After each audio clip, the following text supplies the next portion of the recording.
La descente vers le Portugal commence, la mer est un petit peu musclée et le vent, on a 15-20 nœuds, mais dans le dos, donc ça va, ça nous pousse bien, on avance très vite en fait, on est entre 5 et 6 nœuds, donc, voire même on dépasse très souvent 6, donc c'est plutôt pas mal. On devrait arriver dans l'après-midi à Póvoa de Varzim, qui nous permettra d'aller visiter Porto.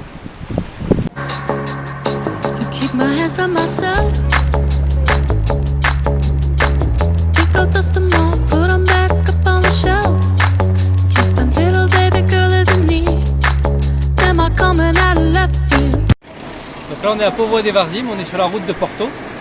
Le littoral est vraiment très joli, hein, vous voyez derrière. Et c'est marrant, hein, on est juste à 150 km au sud de la Galice et c'est plus du tout le même pays. Ici c'est vraiment beaucoup plus sec, c'est très rigolo.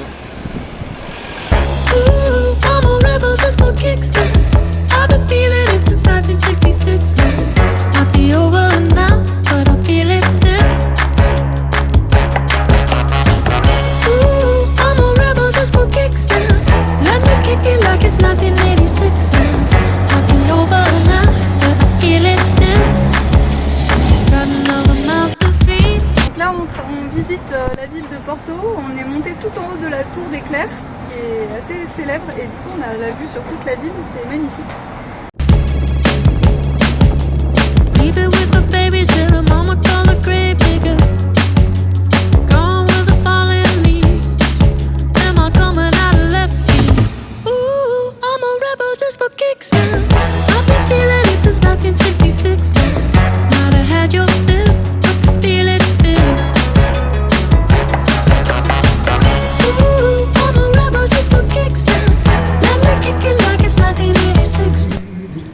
Alors là ce qu'on voit c'est le courant assez fort du fleuve Douro qui rencontre la marée montante et donc là on voit que ça lève des vagues assez fortes, c'est ce qu'on appelle ici le phénomène de Bar et en fait c'est ce qu'on rencontre dans beaucoup de ports portugais qui sont à l'embouchure de rivières et en fait ils ne sont praticables qu'à certaines heures parce que ce phénomène là peut être très fort, il peut y avoir des vagues déferlantes qui peuvent être assez dangereuses. Alors là on est sur les berges du Douro à Porto et notamment là où il y a toutes les caves de Porto qui se visitent et les berges sont très bien aménagées et c'est très sympa.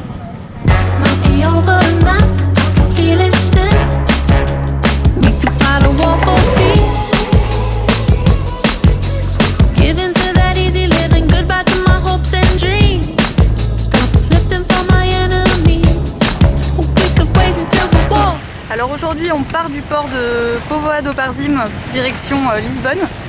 On en a pour entre un jour et demi et 2 jours de mer. Et alors malheureusement les prédictions sont pas... Ils nous prévoient de la pétole pendant ces 2 jours-là. On a décidé de partir quand même parce qu'il faut qu'on avance et qu'on n'arrive pas trop tard à Madère. Mais bon, on risque de faire pas mal de moteurs quoi, donc on va voir. Peut-être que ça va se lever avec le thermique.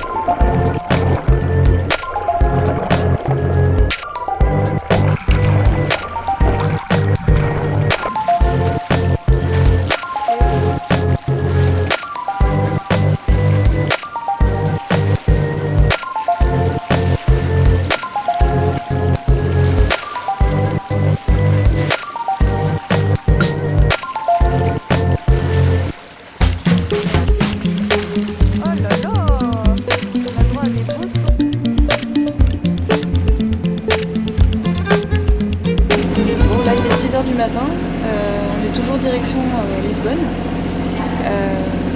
Je suis dans un car qui est un peu particulier parce qu'il y a du brouillard, on n'y voit pas à 20 mètres, donc ça ne sert pas à grand chose de rester dehors. Et là, du coup, je me base sur l'AIS pour détecter les autres bateaux. C'est un équipement qu'on est tous censés avoir, enfin les professionnels sont censés tous l'avoir. et je m'en sers pour détecter les bateaux de pêche, sachant que là ils sont assez nombreux dans le coin cette nuit. Donc c'est bien pratique en temps de brouillard. Le seul souci c'est que ce soir, je ne sais pas pourquoi, mais il y en a certains qui ont décidé d'éteindre par moment leur AIS, ce qui fait que sur l'écran je vois leur point disparaître. Après c'est un peu compliqué pour savoir où ils sont et adapter le cap pour éviter les éventuelles collisions. Donc voilà, c'est pas super serein comme car. J'attends que le jour se lève avec impatience.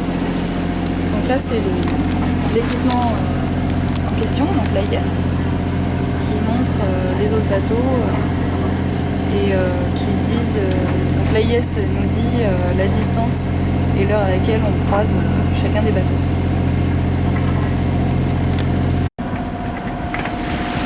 On vient de passer la nuit, on est toujours au moteur, donc il n'y a pas beaucoup de vent et on est dans la purée de poids la plus complète. Arrivé à Lisbonne au petit matin.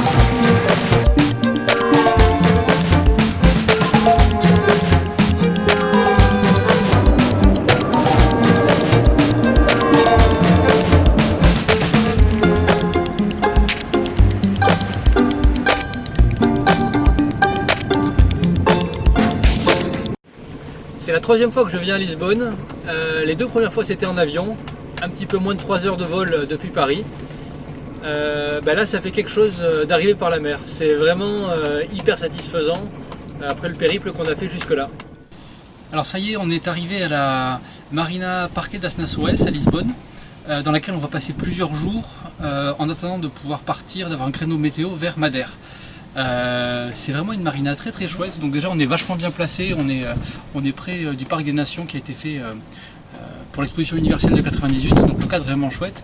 Et ensuite il y a une véritable ambiance village ici, donc il y a pas mal de bateaux de grand voyage, il y a une forte communauté de Français, donc on a commencé à faire vraiment des belles rencontres, autant nous que la petite Lola qui s'est trouvé une nouvelle copine, donc ça c'est vraiment sympa, et puis ça fait du bien de se poser là une petite semaine. Le départ va être difficile.